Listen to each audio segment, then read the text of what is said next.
Halo masyarakat perkebun dan juga produsen benih, kita kembali lagi berjumpa dalam program Mari Berkebun. Kali ini yang akan menjadi topik kita adalah mengenai pengujian mutu benih di laboratorium. Nah, Anda harus tahu ya bahwasannya Balai Besar Perbenihan dan Proteksi Tanaman Perkebunan ini memiliki laboratorium yang sudah terstandar ataupun yang sudah memiliki standar Komite Akreditasi Nasional. Artinya memang pengujian mutu benih di laboratorium ini sangat terpercaya sekali dan tentunya memberikan juga layanan bagi Anda masyarakat perkebun dan juga produsen benih untuk melakukan pengujian mutu benih di sini. Nah, kira-kira seperti apa sih perbincangan kita nanti bersama dengan narasumber yang tentunya sudah terpercaya yang akan memberi kita pengetahuan mengenai pengujian mutu benih di laboratorium. Berikut kita ikuti video berikut ini.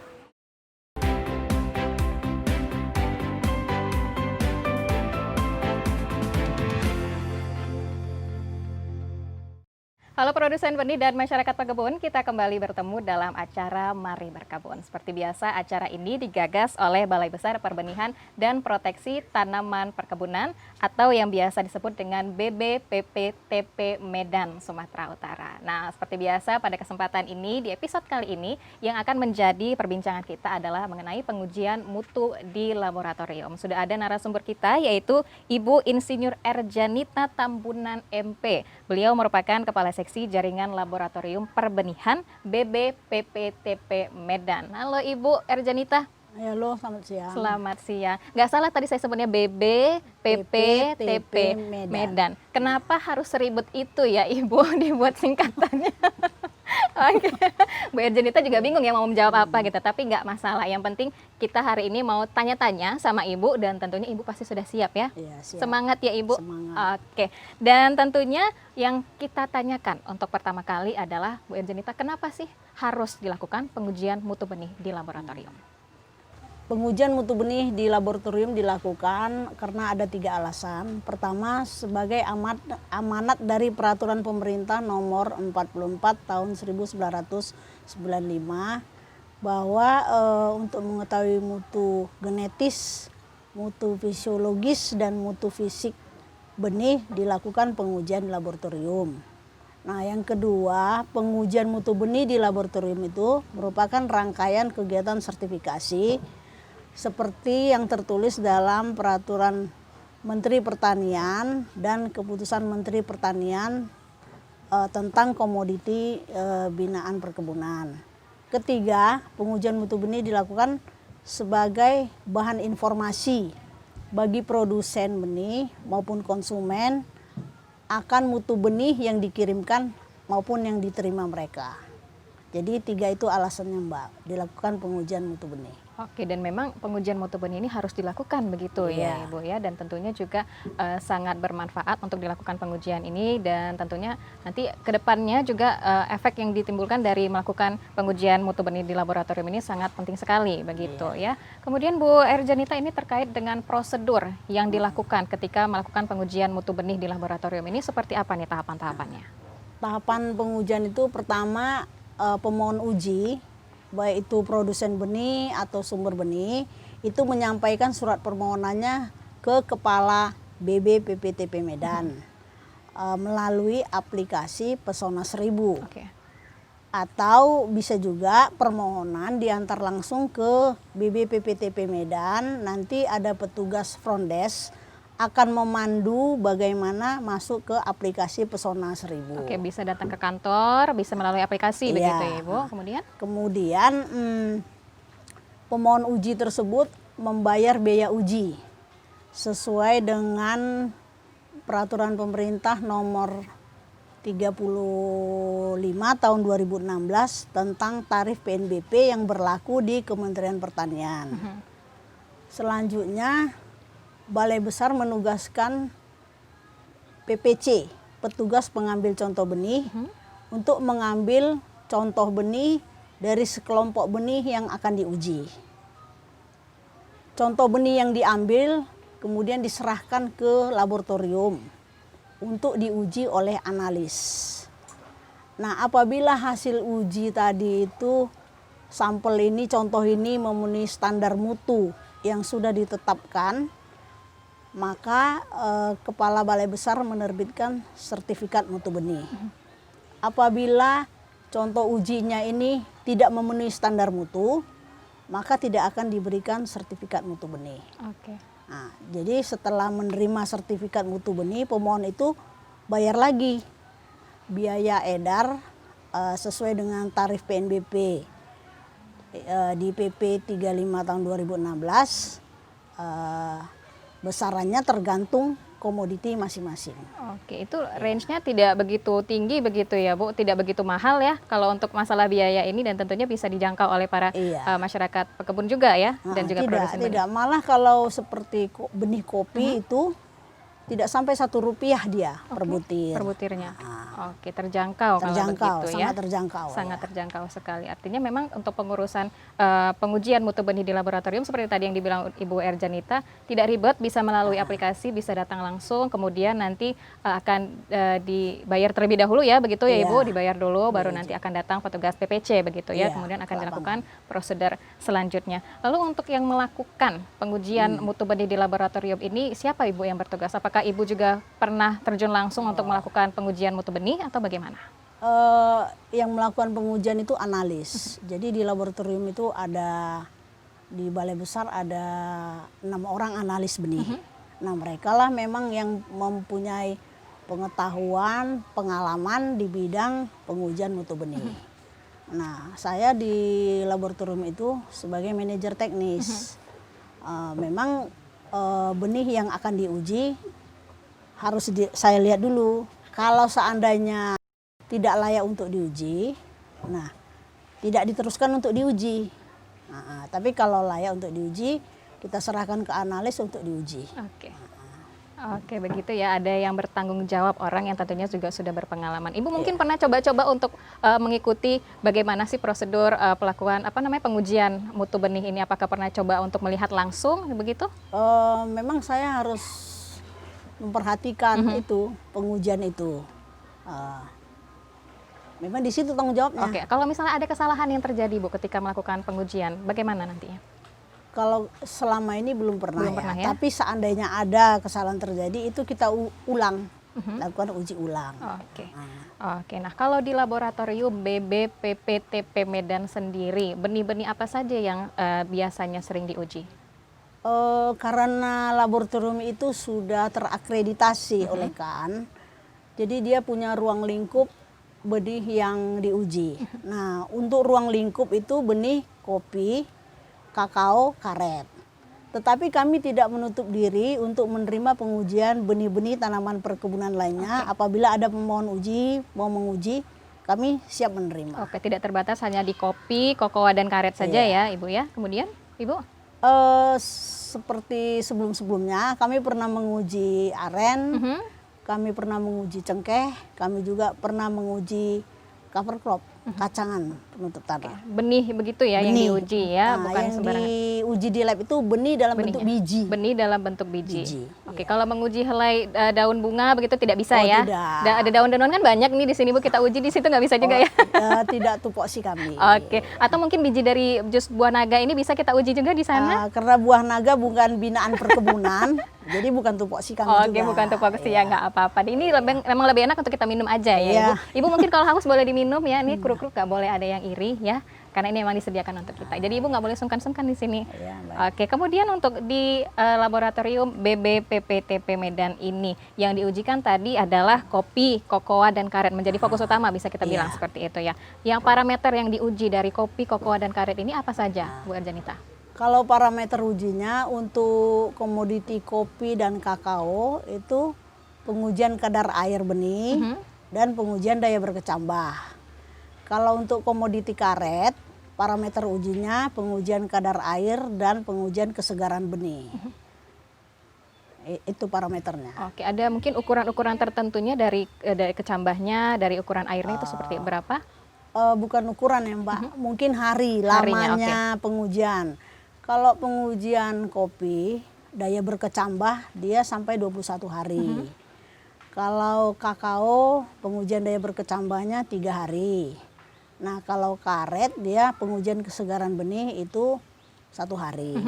Sementara untuk pengujian kadar air semuanya itu hanya 1 hari.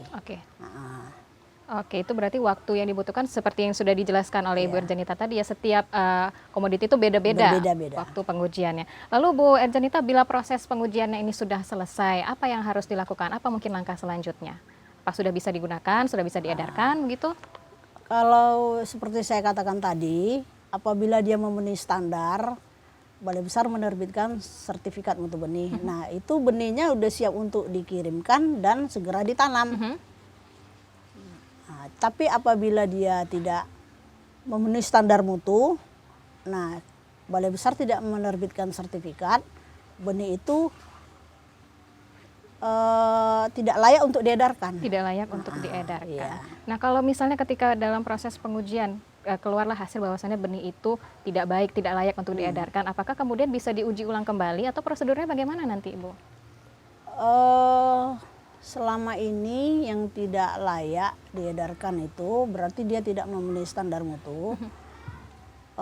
Kami anjurkan ya tidak usah dikirim. Nah, kalaupun dia jenis benih yang tahan simpan, rekalsitran, nah dia harus mensortir lagi benihnya. Nah, setelah disortir dapat benih yang bagus, baru dimohonkan lagi pengujian ke laboratorium, ke Balai Besar. Ke Balai Besar. Oke, kemudian kalau seperti itu terjadi, ada pengujian ulang, apakah pengenaan biayanya itu juga akan terulang lagi? Artinya dikenakan biaya Iya, lagi dikenakan begitu? biaya lagi seperti semula. Oke, nah ini sudah Bu Erjanita juga cukup jelas ya bahwasannya memang untuk pengurusan ataupun pengujian mutu benih di laboratorium ini penting, dan tentunya tadi dikenakan biaya juga tidak begitu tinggi begitu ya, dan yang pasti adalah ini akan menentukan bagaimana nanti kualitas dari tanaman-tanaman Anda begitu di masyarakat pekebun dan juga produsen benih. Nah, kemudian Bu Erjanita, ini terakhir, apa sih pesan yang ingin Ibu sampaikan kepada masyarakat pekebun dan juga produsen benih yang akan menyaksikan tayangan ini nanti? Iyalah, pada kesempatan ini saya menyampaikan dua. Pertama kepada pengguna benih, penerima benih hasil uji, jangan mau menerima benih yang tidak disertai dengan sertifikat mutu benih hasil uji lab. Nah, karena apa? Karena benih yang tanpa sertifikat tidak terjamin mutunya. Kepada produsen benih, saran kami supaya tetap menjaga mutu benihnya. Menjaganya ya pohon induknya dijaganya, panennya dijaganya, pasca panennya dijaganya.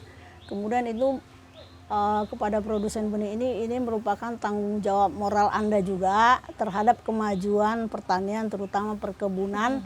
Karena investasi di perkebunan ini jangka panjang. Sekali orang menggunakan benih yang tidak benar, tidak terjamin kualitasnya, untuk seterusnya dia akan rugi dalam jangka panjang. Oke, nah ini kalau sudah mendengarkan penjelasan dari Ibu Erjanita soal pengujian mutu benih di laboratorium, berbicara soal perkebunan, jadinya pengen berkebun juga ini Bu. Tapi kalau berbicara soal perkebunan, bagusnya atau cocoknya yang mudah dan tentunya menghasilkan juga yang bagus gitu kan, yang banyak begitu. Kira-kira kalau mau buka usaha perkebunan itu apa sih Bu yang bagus begitu? Bagus. Kalau menurut pendapat saya semua bagus. Semua bagus ya. Nah, Yang peluangnya lebih tinggi apa sih Bu? Boleh nih nanti peluang. setelah ini saya langsung bikin ini. Ya tergantung agroklimat mungkin, ya kan. Kalau kita menanam contohnya kopi kan ada 3 jenisnya. Ada yang dataran tinggi, dataran rendah, kopi daerah rawa. Nah ya harus kita sesuaikan. Kalau kita mau nanam di dataran tinggi di gunung ya kopi dataran tinggi, gitu. Kalau di daerah-daerah kopi dataran tinggi nanamnya di dataran rendah. nggak jadi itu ya Bu? Nggak jadi, buahnya sedikit. Oke, buahnya sedikit. Boleh nih jadi ladang usaha juga ya. Iya. Ibu mungkin ada berminat juga ingin mencoba? Setelah Belum. kalau misalnya pensiun Bu, boleh lah dicoba ya. Belum ya. Oke, Ibu Erjanita tadi sudah menjelaskan kepada kita ya bagaimana proses pengujian mutu benih di laboratorium. Dan sebelum kita tutup, teman-teman, kita akan menyaksikan tayangan proses pengujian mutu benih di laboratorium BBPPTP Medan. Minum Bu. Lab Benih Balai Besar Perbenihan dan Proteksi Tanaman Perkebunan Medan akan melakukan tata cara melakukan pengujian daya kecambah pada komoditi benih kopi. Daya kecambah benih kopi ini dilakukan ada 4 ulangan. Kemudian kita akan menggunakan media kertas merang. Pada setiap ulangan kita menggunakan 3 lembar kertas merang. Langsung ditaruh di cawan, kemudian dibasahi dengan aquades sampai semua medianya jadi basah, tidak tergenang ya. Nah, kemudian kita melakukan penanaman. Ini benih kopi, awalnya ada kulit, kita kupas, kemudian seperti itu. Setelah dikupas, susun di media tanam. Masing-masing ulangan kita menggunakan 25 butir. Disusun sama jaraknya agar media dan air yang digunakan benih masing-masing komposisinya pas gitu. Jadi maksudnya tidak saling berebut air dan media. Setelah itu media ditutup. Ya, setelah dilakukan penanaman kita melakukan pelabelan. Ini setelah yang selesai kita daya kecambahkan semuanya dengan 4 ulangan. Nanti ini kita lihat perkembangannya selama 21 hari ke depan. Tetapi setiap harinya kita lakukan pemeliharaan dengan penyemprotan aquades. Ya, jadi nanti setiap harinya kita lihat perkembangan gimana daya kecambah si benih kopinya. Pada pengujian kadar air benih kopi, ini kita siapkan sampel sebanyak 10 gram untuk 2 cawan, masing-masing 0,5 gram, 5 gram. Sampel kopi ini sudah kita perkirakan kurang lebih 10 gram. Kita iris-iris karena di sini kita menggunakan metode pengirisan dengan ukuran kurang lebih dari 7 mili. Ini yang sudah dipanaskan selama 1 jam di oven 130. Kita menimbang cawan pertama, kita pastikan dulu timbangan di sini udah 0. Kemudian kita catat hasil timbangan untuk cawan pertama sebagai M1. Kita akan menimbang kopi yang udah kita potong-potong tadi kurang dari 7 mili sebanyak kurang lebih 5 gram. Dengan kita mengzerokan dulu cawan yang ada di dalam, sehingga nanti benih itu berkisar antara 5 gram, kurang lebih 5 gram. Kemudian kita timbang, kita zerokan lagi, kita timbang keseluruhan cawan bersama sampel benihnya. Kita catat sebagai M2.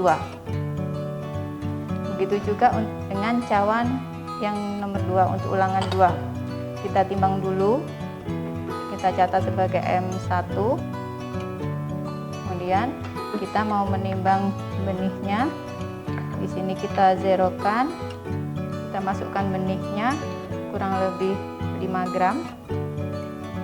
Kita tutup, nanti kita zerokan dulu.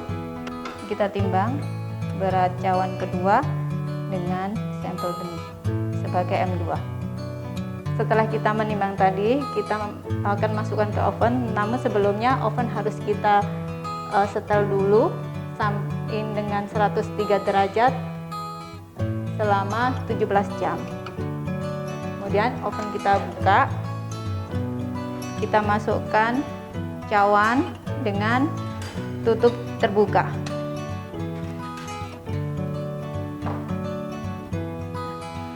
Kemudian kita tutup, kita tunggu sampai suhunya mencapai 103 derajat Celcius. Kemudian kita atur waktu lamanya untuk di oven. Setelah cawan dikeluarkan dari oven, kita masukkan ke dalam desikator. Setelah 30 menit di dalam desikator, cawan kita keluarkan. Setelah keluar dari desikator, kita timbang cawan 1 dan cawan 2. Kita pastikan dulu timbangan dalam 0. Kemudian kita masukkan semua sama tutup-tutupnya. Kemudian kita catat hasilnya sebagai M3. Begitu juga dengan cawan yang kedua. Kita catat sebagai M3 untuk ulangan 2. Setelah dari hasil perhitungan, kita hitung persentase kadar air benih kopi.